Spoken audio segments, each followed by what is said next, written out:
Beverley Allitt. She seemed like any other nurse, young, eager to please, dedicated to her patients. At Grantham and Keston Hospital, she was a comforting presence. Parents trusted her with their children. Little did they know, a nightmare lurked beneath the surface. Allitt had always wanted to work with children. She craved the responsibility, the feeling of being needed, but within this desire, a darkness festered, a need for control, for power over the vulnerable. And in the quiet confines of Ward 4, she found her opportunity. Ward 4 was a place of hope where sick children came to heal. But under Allitt's watch, a chilling pattern emerged. Children, seemingly on the mend, would suddenly take a turn for the worse, their tiny bodies racked with unexplained seizures, their breathing shallow and erratic. Parents watched in horror as their children, moments ago laughing and playing, were plunged into medical distress. Doctors, baffled by the sudden declines, worked tirelessly to stabilize their young patients, but for some, it was already too late. The deaths began subtly, almost innocently. A baby just days old passing away in his sleep. A toddler admitted for a minor ailment succumbing to a sudden heart attack. Each tragedy a hammer blow to the families, leaving them reeling in grief and disbelief. As the body count rose, a sense of unease settled over Ward 4. Whispers turned to murmurs, then open speculation. How could so many children under the watchful eye of skilled medical professionals be dying from seemingly unrelated causes? Suspicion, like a virus, began to spread. Why were these incidents always happening on Allitt's watch? Why did she seem to be around whenever a child mysteriously deteriorated? The coincidences were becoming too numerous, too chilling to ignore. Still, accusing a nurse, a caregiver, of harming her patients felt unthinkable. Yet, the evidence, however circumstantial, pointed towards a terrifying possibility. Could someone be deliberately harming these innocent children? Section 5, the alarm is raised. The turning point came with the near-fatal collapse of a young boy. Admitted for a relatively minor chest infection, his condition rapidly declined under Allitt's care. What seemed like a routine case quickly spiraled into a life-threatening emergency. His heart stopped, his breathing ceased. The room filled with the urgent beeping of monitors and the frantic shouts of medical staff. Only the heroic efforts of the medical team brought him back from the brink. They worked tirelessly, performing CPR and using a defibrillator to restart his heart. This time, something was different. The medical team couldn't shake the feeling that there was more to this sudden decline. Tests revealed an abnormally high level of potassium in the boy's system. This was a red flag that couldn't be ignored. Potassium found in common medications, but deadly in high doses. It was clear that this was not a natural occurrence. The discovery sent shockwaves through the hospital. Staff members were in disbelief, trying to comprehend how this could have happened. This was no longer a string of tragic coincidences. It was attempted murder. The hospital was now a crime scene, and the hunt for the perpetrator had begun. Section 6, unmasking a monster. The investigation was swift and thorough. Every medical record scrutinized, every staff member interviewed. All eyes turned to Beverley Allitt. Her shifts coincided with every incident. She had access to medications, including potassium. The evidence was damning. When confronted, Allitt remained calm, almost detached. She denied any wrongdoing, but her words rang hollow. The police, armed with a warrant, searched her home. Their discovery sent chills down their spines. Section 7, the mind of a killer. In this chapter, we delve deep into the psyche of one of the most notorious criminals of our time, Beverley Allitt.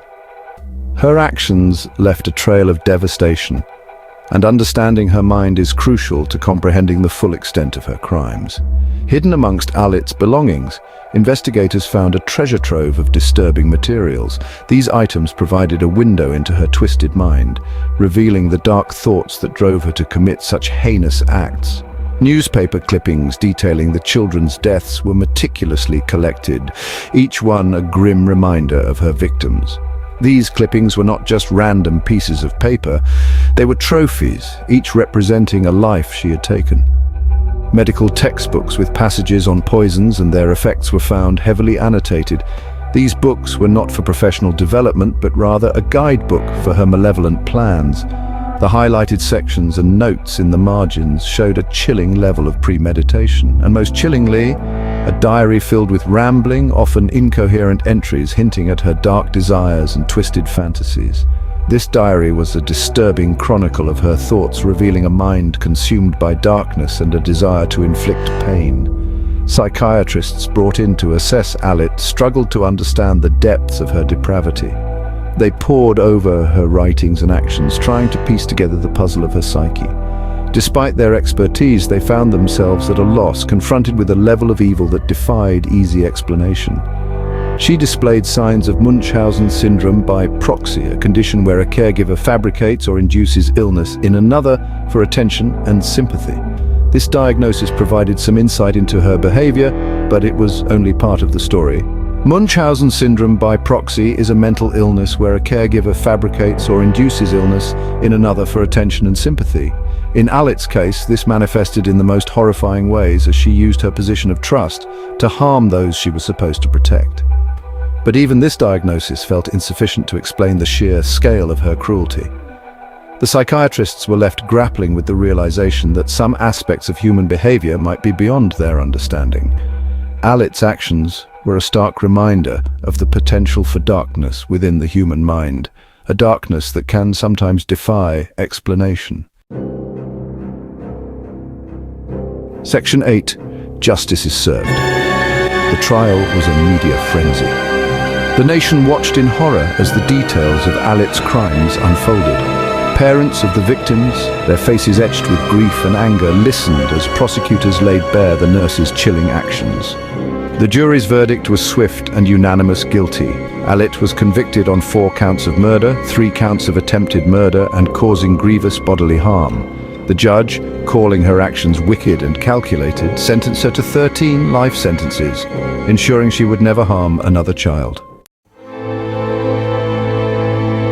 Section 9. Scars that remain. The impact of Allitt's crimes extended far beyond the walls of Grantham and Kesteven Hospital.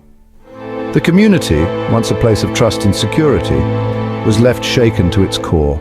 The serene environment that once characterized the hospital and its surroundings was replaced by an air of sorrow and disbelief.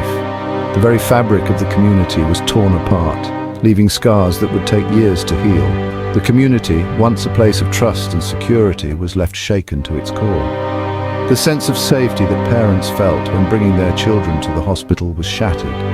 The corridors that once echoed with the sounds of healing and hope now seemed haunted by the memories of the innocent lives lost. The community gathered in halls and homes, trying to make sense of the senseless, grappling with the reality that such evil had infiltrated their midst. Parents, forever haunted by the loss of their children, questioned how someone entrusted with their care could inflict such pain. The grief was palpable, a heavy burden that weighed on their hearts and minds. They clung to photos and memories, trying to keep the essence of their children alive in a world that had been irrevocably changed. The hospital, once a place of healing, had become a symbol of their deepest sorrow. The case sent shockwaves through the National Health Service, leading to a complete overhaul of hospital policies and procedures. The realization that such a tragedy could occur within the walls of a trusted institution prompted a nationwide re-evaluation of healthcare practices. Meetings were held, policies were scrutinized, and changes were implemented to ensure that such a breach of trust would never happen again. Stringent background checks for healthcare professionals, stricter medication protocols, and increased staff awareness about safeguarding vulnerable patients became the norm.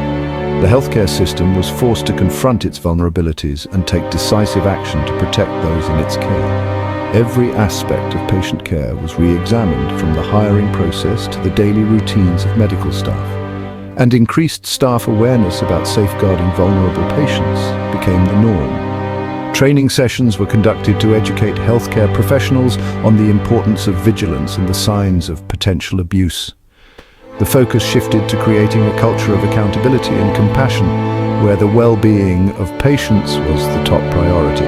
The lessons learned from this tragedy became a guiding force for the future of healthcare. The scars of Beverley Allitt's crimes run deep, a stark reminder of the darkness that can lurk beneath the surface of even the most trusted individuals. The hospital staff too were affected, grappling with the knowledge that one of their own had betrayed the very principles they stood for. The empty rooms and reflective faces of the staff served as a testament to the profound impact of the tragedy. And while the families of the victims may never find true closure, their fight for justice forced a nation to confront the uncomfortable reality that monsters can hide in plain sight. The memorials and vigils held in honor of the victims were a poignant reminder of the lives lost and the resilience of the human spirit. The community came together, united in their grief and determination to ensure that such a tragedy would never be forgotten. The legacy of the victims lived on, inspiring a commitment to vigilance and compassion in the face of adversity.